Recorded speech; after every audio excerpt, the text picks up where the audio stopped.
They say that in space no one can hear you scream. But on Earth? On Earth, everything is loud. The music, the storms, and, apparently, the DNA. Princess Xylia of the Ethelgard Empire was taught 3 things about humans. 1. They are fragile. 2. They are chaotic. And 3. Under no circumstances should you ever let their biology mix with yours.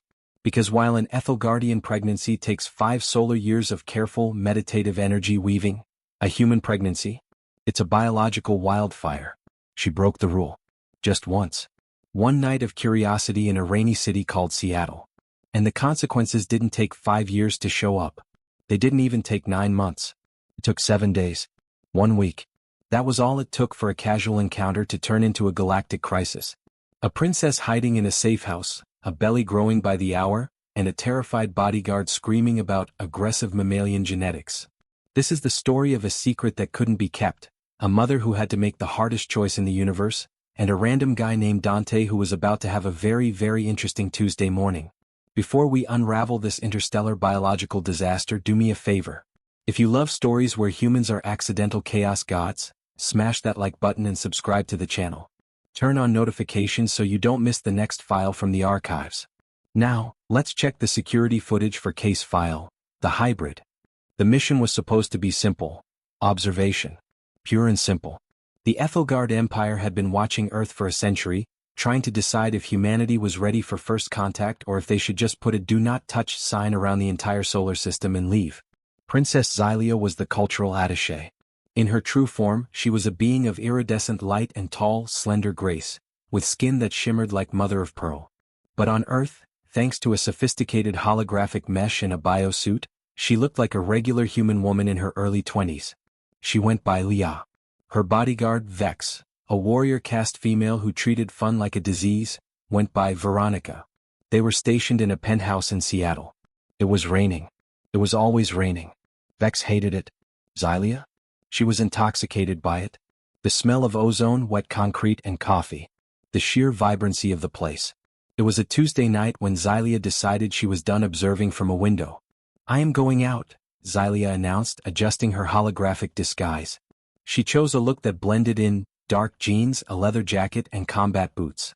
She liked the boots. They felt heavy. Grounded. Highness, this is a violation of Protocol 7, Vex sighed, not looking up from her datapad. If you are compromised, the Empire will incinerate this city to retrieve you. Do you want that on your conscience? I just want to hear music, Vex, Xylia countered. Real music, not the digital streams. I want to feel the vibrations. 1 hour, Vex grumbled. And keep your biodampeners on. If a human touches your actual skin, they'll get frostbite from your thermal regulation. Xylia slipped out into the night. She found herself in a small, dimly lit jazz club in the Pioneer Square district. The air was thick with humidity and the smell of old wood. And on stage there was a man. His name was Dante. He wasn't particularly famous or rich or powerful. He was just human. He sat at a piano, eyes closed, playing something slow and melancholic. Xylia sat at the bar mesmerized. Ethelgardian music was mathematical. It was perfect frequencies arranged by algorithms. This was messy.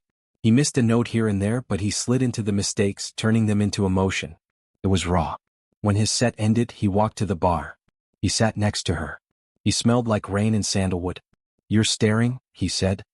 His voice was deep, resonating in her chest in a way that made her biosuit hum. I have never heard a sound like that, Xylia admitted, forgetting to use her human slang. It was inefficient. But beautiful. Dante laughed. Inefficient? That's a new one. I usually get moody or pretentious. I'm Dante. Yeah, she said. They talked. Or rather, Dante talked and Xylia absorbed. He talked about his life, his struggles with rent, his cat who hated him, and his love for this rainy, gray city. Xylia found herself leaning in. The rule of the Ethelgard is that they are beings of logic and light. They do not feel hot. But sitting next to Dante, Xylia felt a strange, burning sensation in her core. It was the Deathworlder effect. Humans run hot. Their metabolism is a furnace compared to most galactic species. Just sitting near him was like sitting next to a campfire. It was intoxicating for a cold-blooded species like hers. Do you want to get out of here? Dante asked, rubbing the back of his neck. I know a place with a better view of the rain. She should have said no. Vex was probably staring at a timer right now. But the heat coming off him was magnetic. Yes, Xylia whispered. They went to his apartment. It was small, cluttered with books and sheet music. It wasn't the pristine crystal spires of her homeworld. It was messy. Biological. When he kissed her, her biodampeners flickered. She had to manually override the safety protocols just to feel him. And when she did, chaos. His skin was rough. His heartbeat was so slow compared to hers but so heavy. Thump, thump, thump. Like a war drum. The intimacy wasn't the polite, telepathic merging of the Ethelgard. It was physical. It was sweat and friction and heat. It was overwhelming. For humans it was a one-night stand. For Xylia it was a biological event. Ethelgardians are adaptive. They were designed to survive in the void. Their cells are meant to hold energy. But human DNA? It doesn't just sit there. It conquers. It replicates. It builds. When she left his apartment at 4 a.m., slipping away while he slept, she felt dizzy. Not the dizziness of fatigue but something else. A pull in her center. A new gravity. She stumbled back to the penthouse. Vex was waiting by the door, arms crossed. "You're late," Vex snapped. Then she stopped. She sniffed the air. Her eyes, solid black orbs, widened. Your aura. It's fluctuating. What did you do?" "I experienced culture," Xylia said weakly, leaning against the wall. "I need to regenerate." She collapsed onto her stasis bed, expecting to sleep for a few hours and wake up normal. She didn't know that inside her, two incompatible sets of blueprints, the ethereal, slow-moving Ethelgardian code and the aggressive, rapid-fire human code, had just met.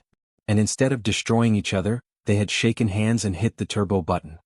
Xylia woke up 3 hours later. She didn't wake up gently. She woke up because she was starving.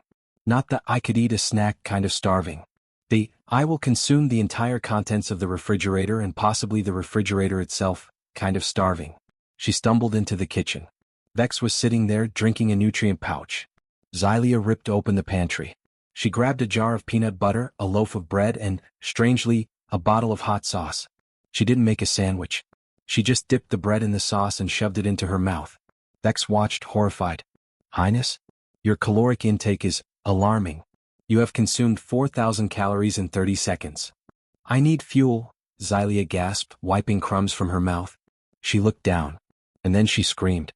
Her abdomen. Her perfectly flat, sculpted, iridescent abdomen was distended. Not bloated. Round. A small, firm bump, visible even through her silk sleepwear. Vex dropped her nutrient pouch. It splattered on the floor. "Scanner." Vex barked, scrambling for the medkit. "Don't move. Did you ingest a parasite? Did you eat a sentient creature?" "No." Xylia cried, clutching her stomach. "I feel life. It's humming. Vex, it's humming." Vex ran the scanner over Xylia's midsection. The holographic display flickered, then turned a violent, flashing red. The machine let out a noise that sounded like it was confused. "Impossible," Vex whispered. This creates no sense." "What is it?" "Highness," Vex looked up, her face pale. "You are gestating. You are pregnant." "That's not possible," Xylia argued. "It's been 4 hours. Ethelgardian gestation takes 5 years. We have to merge energies in the crystal chambers." "Not with a human," Vex shouted, throwing the scanner onto the couch. "I warned you about the Deathworlders. Their biology is a Class 5 aggressive hazard. Their cells don't divide, they multiply exponentially. You introduced a mammalian invasive species into a high-energy host." Vex pulled up a projection. It showed a cluster of cells dividing so fast it looked like a time-lapse video. "Look at the rate of growth," Vex pointed, her finger trembling. "The human genetic material is using your Ethelgardian energy reserves as a fuel source. It's essentially power-leveling the pregnancy. At this rate, you will reach full term in approximately 6.5 Earth days." Xylia sat down heavily on the floor. "A week." "A week," Vex confirmed. "And that is the least of our problems." "What's the big problem?" "The law," Vex said darkly. "The High Council. Protocol 9. No hybridization with primitive species. If they find out you are carrying a human Ethelgard hybrid, a creature that has never existed before, they won't let you keep it. They will dissect it. And then they will banish you to the void sectors for contaminating the royal bloodline." Xylia's hands went to her stomach. A week ago she was a bored princess watching the rain. Now she was a criminal. A mother. We can't go back, Xylia whispered. The realization settled over her like a cold blanket. If I go back now they'll kill it. We can't stay here either, Vex paced the room. The mothership is due to recall us in 8 days. If we aren't at the extraction point they will send the hunters. We are trapped, Xylia. We are trapped on a rock full of water and chaos with a biological time bomb in your belly. We hide, Xylia said, her voice firming up. A new instinct was rising in her. The Ethelgard are usually passive, logical. But the human DNA inside her was flooding her system with hormones, mammalian hormones, protective hormones. She felt a sudden, irrational urge to build a nest and fight anyone who came near it. We hide, Xylia repeated. There's a safe house in the mountains. The old observation outpost. We go there. We wait out the week. I have the baby. And then we figure it out. Vex looked at her princess. She saw the fear but she also saw the steel. The Ethelgardian Guard are sworn to protect the body of the royal family. Technically, the baby was now part of that body. Fine, Vex growled. Pack the peanut butter. We're going off-grid. They fled the city that morning. As they drove into the dense evergreen forests of the Pacific Northwest, Xylia watched her stomach. It was visibly growing. Every hour it seemed to expand. She could feel the life inside her, not a quiet, meditative spark like her people, but a bright, fiery kick. It was human. It was impatient. It wanted out. Vex. Xylia asked softly as they navigated the winding mountain roads. Yes, Highness. Does the father know? Vex scoffed. The human? The jazz player? He probably thinks he had a good dream. Humans have no concept of energetic transfer. If you told him you were pregnant 6 hours later, he would think you were insane. Or a con artist. Xylia looked out the window at the rain. He felt kind, Vex. He felt warm. Warmth doesn't stop a execution squad, Highness. Forget the human. He is irrelevant now. You are the vessel. I am the shield. That is all that matters. But Xylia couldn't forget. As the baby kicked, a sensation that felt like a tiny lightning bolt, she knew it wasn't just hers. It was his too. It had his rhythm. The safe house was a bunker buried beneath an abandoned fire watchtower in the Cascades. It was shielded from scanning, cold, and smelled of recycled air. It was the perfect place to hide a galactic fugitive. The next 6 days were a blur of biological impossibility. Day 2, Xylia looked like she was 3 months pregnant. She had developed cravings for things that shouldn't exist together. Pickles and engine oil. Strawberries and static electricity. Vex had to raid a local gas station and a farmer's market to keep her fed. Day 4, she looked 6 months along. The baby was strong. Xylia could feel its mind brushing against hers, a chaotic mix of Ethelgardian telepathy and human instinct. It didn't speak in words. It spoke in feelings. Hunger. Warmth. Safety.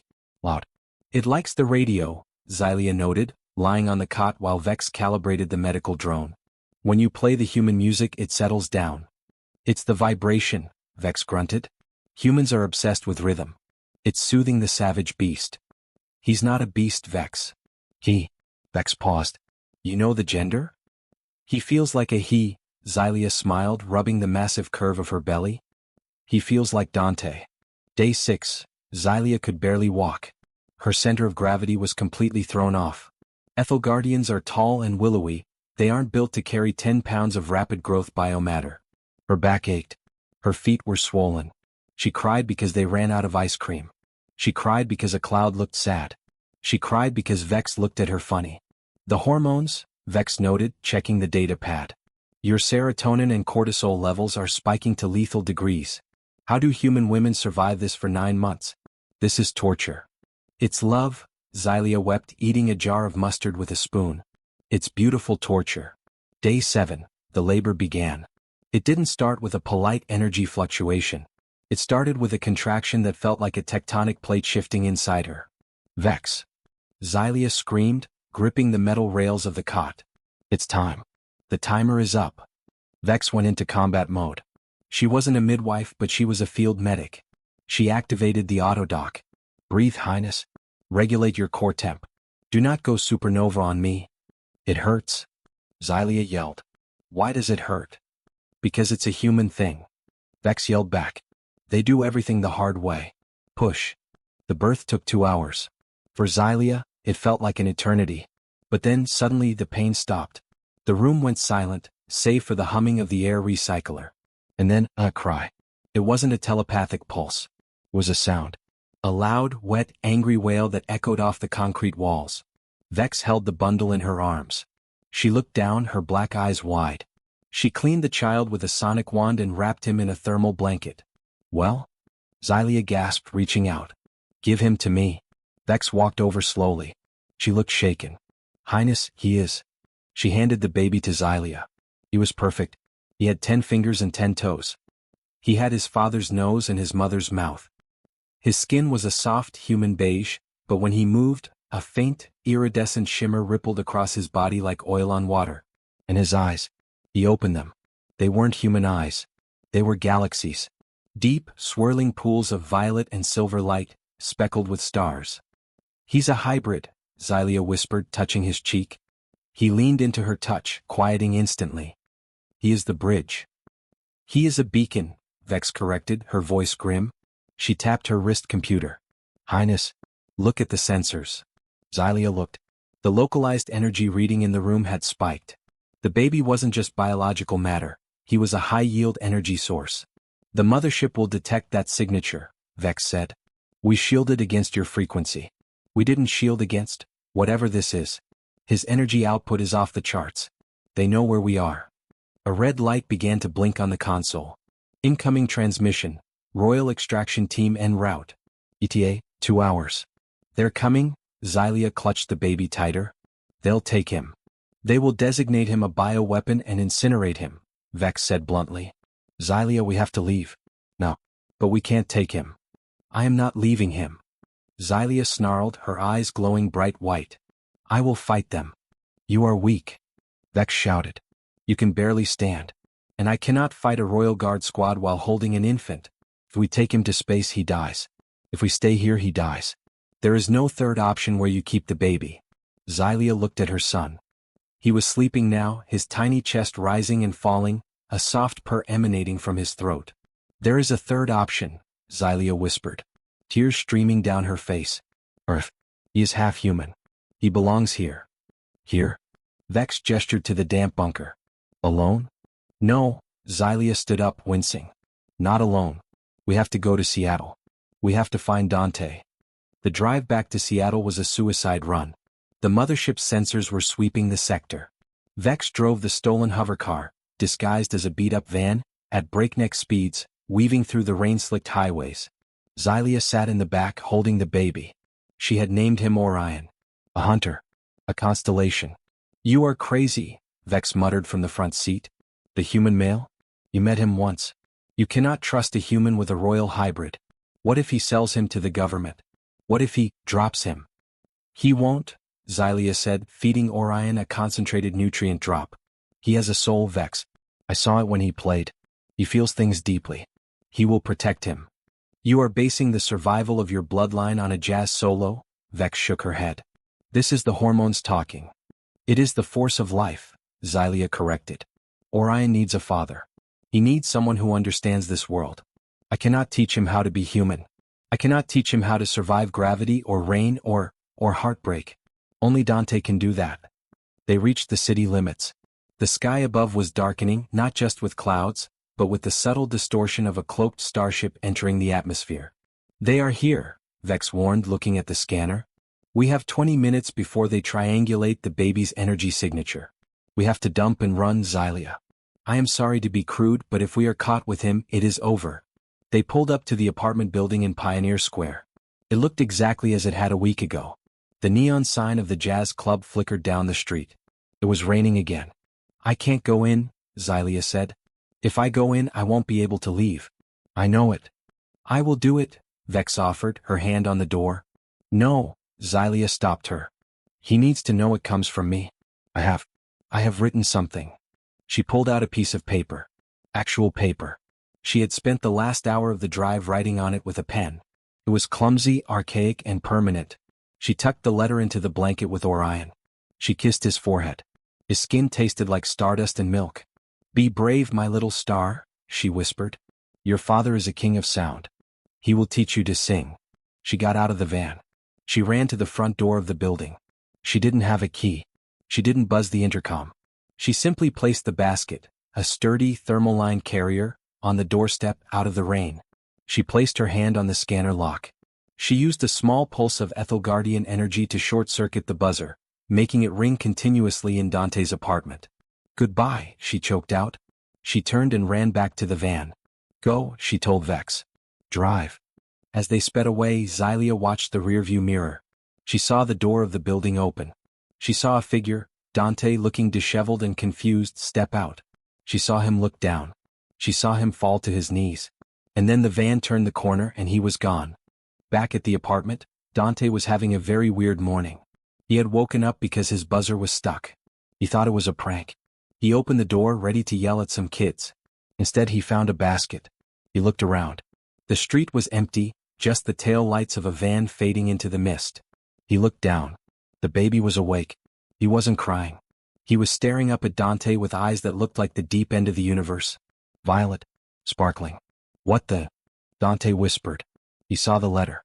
He picked it up. The handwriting was shaky, sharp, angular. He unfolded it.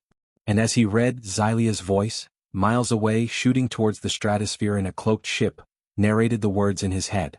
"Dear Dante, I know you probably don't remember me. Or maybe you think I was a dream. I was the girl in the leather jacket. The one who liked the rain. I told you I was a traveler. That was true. But I traveled further than you can imagine.